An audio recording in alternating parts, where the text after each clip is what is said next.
kick it off with Aidan Robbins, running back out of BYU, 6'3", 240 pounds, big, just bruising monster running back.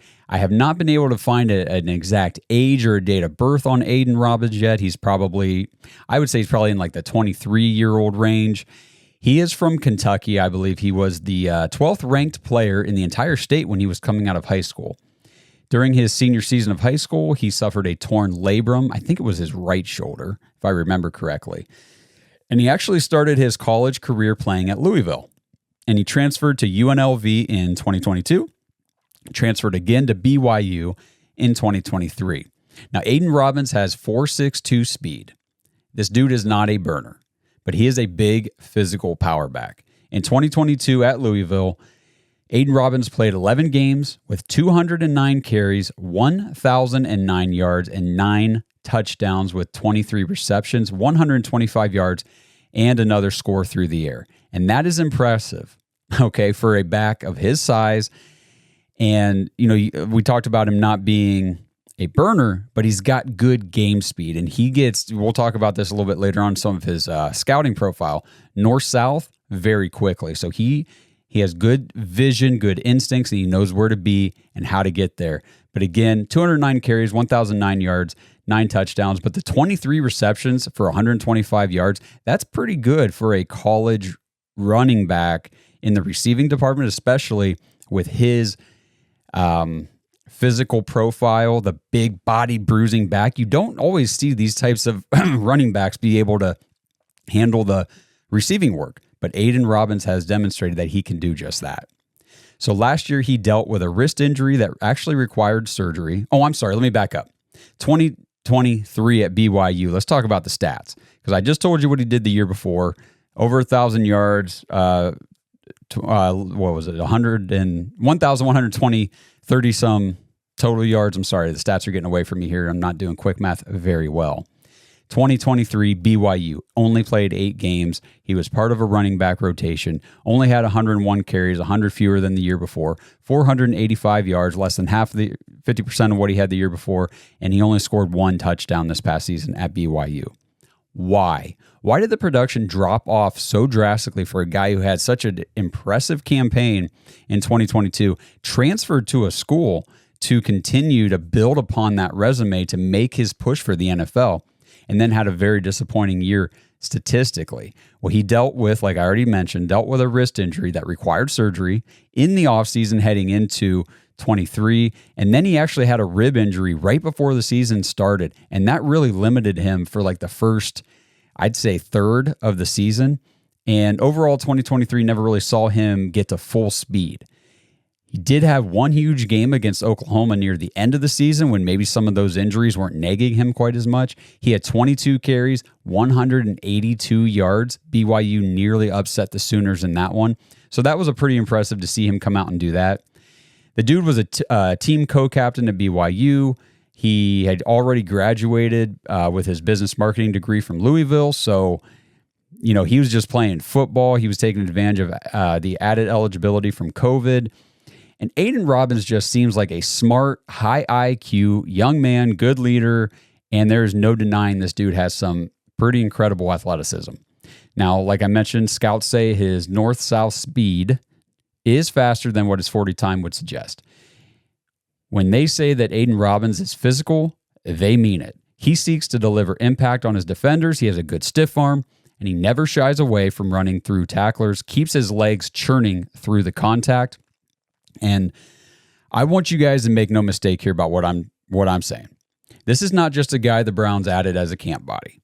They fully expect, in my opinion, Aidan Robbins to come in and compete for a roster spot. Worst case scenario, he's going to be a practice squad guy for 2024, but do not be surprised if he makes the roster in September. I know we signed Deontay Foreman. I know we signed Nyheim Hines to go along with Jerome Ford and Pierre Strong. Again, and this is all assuming that, like we've been talking, Nick Chubb is going to open the season on the PUP, physically unable to perform list. But that could mean that you see a running back room to start the season of Ford, Foreman, Hines, and Robbins.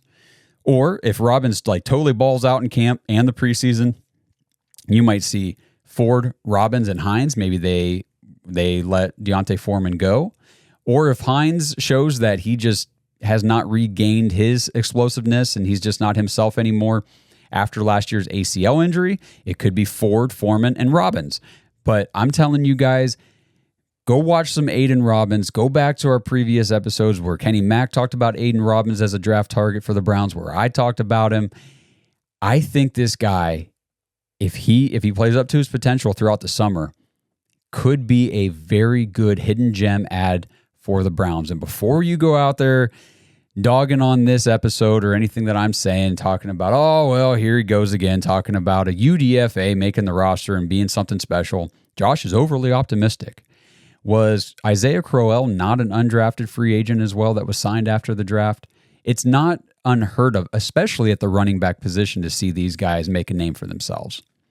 The running back depth chart in Cleveland is one that I'm going to be watching all summer because there's so many of these variables, like I just listed out, that we got to consider.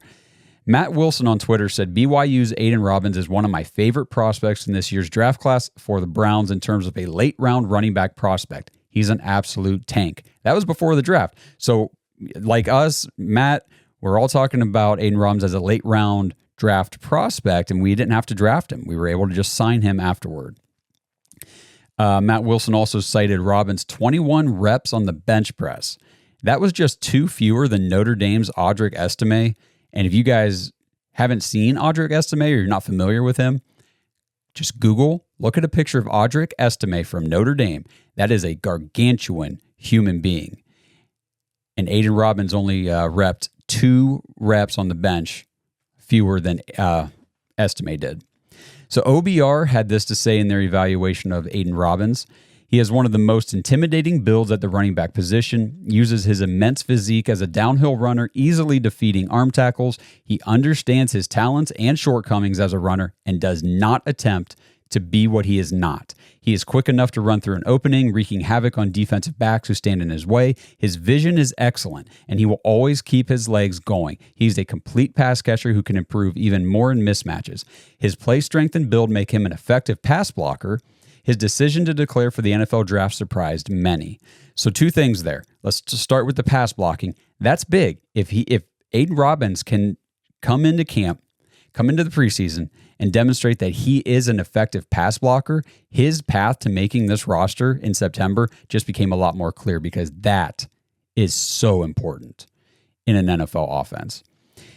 Number 2 is his decision to declare for the draft surprised many. So honestly, and I'm looking at this based on the stats and his transferring all this stuff, if this guy stays in college one more season, he did have 1 year remaining of eligibility.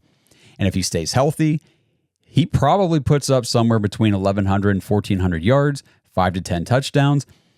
And Aidan Robbins would have solidified himself most likely as a running back to be taken anywhere between the 3rd and the 6th rounds. Maybe, who knows what the draft class looks like next year, but somewhere like that in 2025.